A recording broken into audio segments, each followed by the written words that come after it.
Hey brothers, today I wanted to talk a little bit about conflict, and probably from a little different standpoint than we usually speak about conflict. Oftentimes, I know for myself, and when I hear it in the world, conflict's something we're wanting to avoid, or we're wanting to resolve. You know, we hear the language of conflict resolution teachings.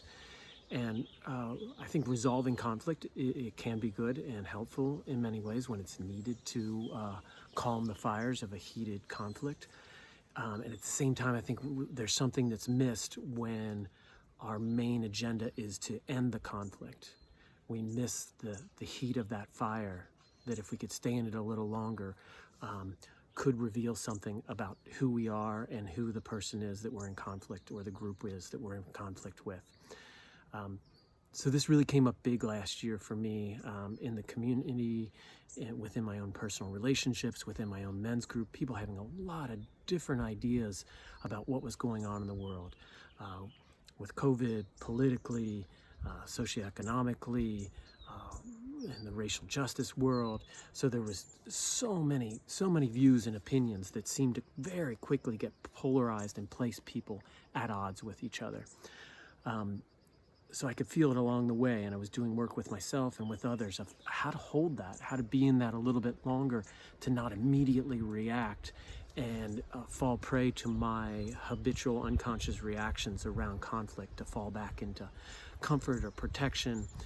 So a group of us in fire tenders had been created a term called conflict evolution instead of conflict resolution, meaning we can evolve through conflict, not from it, but through it, by standing in that heat and fire together.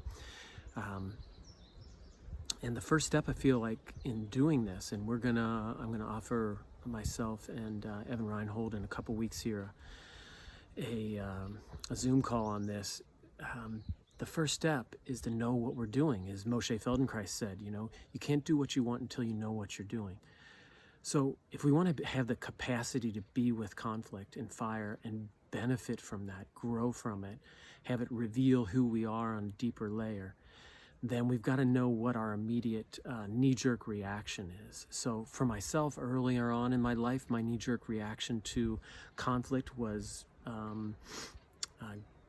get along, to go along to get along, or please those that I was in conflict with and water it down and make it okay, become a peacemaker in some way.